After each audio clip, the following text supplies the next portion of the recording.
Guys, ഇതെന്റെ first flight experience ആണ്. ഒരുപാട് സന്തോഷവും അതിൽ കൂടുതൽ എക്സൈറ്റ്മെന്റും എനിക്കുണ്ടായിരുന്നു. ബട്ട് ഒറ്റ രാത്രി കൊണ്ടാണ് അതെല്ലാം ഇല്ലാണ്ടായി പോയത്. ടിക്കറ്റ് ബുക്ക് ചെയ്തപ്പോൾ സംഭവിച്ച ഒറ്റ മിസ്റ്റേക്ക്. ഞാനൊരു വാരണാസി ട്രിപ്പ് പ്ലാൻ ചെയ്തു. എന്റെ ഫ്രണ്ടാണ് ടിക്കറ്റ് ബുക്ക് ചെയ്തത്. ബുക്ക് ചെയ്ത സമയത്ത് എന്റെ പേരന്റ് ഇനിഷ്യലി ചെറുതായിട്ടൊന്ന് മാറിപ്പോയി. 29th ബാംഗ്ലൂരിനായിരുന്നു എനിക്ക് ഫ്ലൈറ്റ്. 28th കൊച്ചിയിൽ നിന്ന് ബാംഗ്ലൂർക്ക് ബസ് ബുക്ക് ചെയ്തു. 27th രാത്രി ബാഗ് പാക്ക് ചെയ്തുകൊണ്ടിരിക്കുന്ന സമയത്താണ് ഞാൻ ഈ ഒരു മിസ്റ്റേക്ക് കണ്ടത്. മിസ് ആൻസിക്ക് പകരം കൊടുത്തത് മിസ്റ്റർ ആൻസി.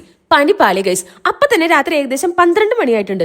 പിന്നെ എന്താ ഉണ്ടായെന്ന് എന്റെ പൊന്നു സാറേ എനിക്കറിയാൻ പാടില്ല. പിന്നെ മെയിലയക്കലായി, ഫോൺ ചെയ്യലായി, റിക്വസ്റ്റ് ചെയ്യലായി. അവസാനം നേരവും വെളുത്തു. പാക്ക് ചെയ്തുകൊണ്ടിരുന്ന പെട്ടി ഞാൻ അതേപടി മാറ്റി വെച്ചു. കാരണം പോകാൻ പറ്റില്ല എന്ന് എനിക്ക് മനസ്സിലായി. അവസാനം മിസ്റ്റർ എന്നുള്ളത് മിസ്സാക്കി. ബട്ട് പേര് എനിക്ക് ചേഞ്ച് ചെയ്യാൻ പറ്റിയില്ല. യുനോ ഗൈസ്, സത്യം പറഞ്ഞ കരച്ചിലങ്ങ് അടക്കാൻ പറ്റാത്ത അവസ്ഥയായി എനിക്ക്. പിന്നെ ഞാൻ എന്റെ 1-2 ഫ്രണ്ട്സിനെയൊക്കെ വിളിച്ചു ചോദിച്ചപ്പോഴും കുഴപ്പമൊന്നുമില്ല, നമുക്ക് നോക്കാം, വലിയ സീനൊന്നുമില്ല, നീ കയറി പോര് എന്നൊക്കെ പറഞ്ഞു. പിന്നെ ഒന്നും നോക്കിയില്ല. പിറ്റത്തെ ദിവസം തന്നെ ഇവിടെ ബസ് കയറി ഞാൻ നേരെ ബാംഗ്ലൂർക്ക് പോയി. എന്റെ ടെൻഷൻ ഇങ്ങനെ ഹിമാലയ മലനിര പോലെ കൂടിക്കൊണ്ടിരിക്കുന്നതല്ലാതെ ഒരു കുറവും ഞാൻ കണ്ടില്ല. ബാംഗ്ലൂർ എത്തി രാവിലെ തൊട്ട് വൈകുന്നേരം വരെ ഒരു ഫ്രണ്ടിന്റെ വീട്ടിൽ നിന്നു. അവിടെ നിന്ന് നേരെ 6 മണിക്ക് എയർപോർട്ടിലേക്ക്. ഊബർ കയറി നേരെ എയർപോർട്ടിലേക്ക് പോകുന്ന വഴി എന്റെ ഹാർട്ട് ഇങ്ങനെ പടപടാന്ന് ഇടിച്ചോണ്ടിരിക്കുകയായിരുന്നു. ഇത് കണ്ടപ്പോൾ ഞാൻ വിചാരിച്ചു എനിക്ക് വല്ല ഹാർട്ട് അറ്റാക്കും വരുമെന്ന്. അപ്പോഴും ഞാൻ വിചാരിച്ചത് എയർപോർട്ടിൽ ചെന്ന് എന്റെ ഫ്രണ്ട് പോകുന്നത് കണ്ട് അവന് ടാറ്റം ബൈ ബൈ പറഞ്ഞ് ഞാൻ നാട്ടിലേക്ക് തിരിച്ചു വരേണ്ടി വരുമെന്ന് ഞാൻ വിചാരിച്ചത്. അങ്ങനെ നമ്മൾ ഫസ്റ്റ് ചെക്കിങ്ങിന് കയറി. എന്റെ മേലെ ID കാർഡ് വെച്ച് ആ സെക്യൂരിറ്റി എന്നെ ഒരു നോട്ടം നോക്കി. ആ നോട്ടത്തിൽ തന്നെ ഞാൻ അങ്ങ് ഉരുകി പോയി ഗൈസ്. അപ്പൊ തന്നെ അയാൾ എന്നോട് പറഞ്ഞു നെക്സ്റ്റ് ID കാർഡ് പ്ലീസ് എന്ന്. ഞാൻ അപ്പൊ തന്നെ നെക്സ്റ്റ് ID കാർഡ് എടുത്ത് കൊടുത്തു. അത് കണ്ടതും എന്നോട് അയാൾ കയറിക്കോളാൻ പറഞ്ഞു. Oh my God, I can believe this. അപ്പൊ എനിക്ക് ഫ്ലൈറ്റിൽ കയറാൻ പറ്റും ഗൈസ്. അപ്പൊ ഈ കഴിഞ്ഞ 2 ദിവസം മൊത്തം ഞാൻ ടെൻഷൻ എടുത്ത് വെറുതെ ആയി ഗൈസ്. ഫൈനലി ഞാൻ അങ്ങനെ വാരണാസി എത്തി. ബാക്കിയെല്ലാം അടുത്ത വീഡിയോയില് ബൈ.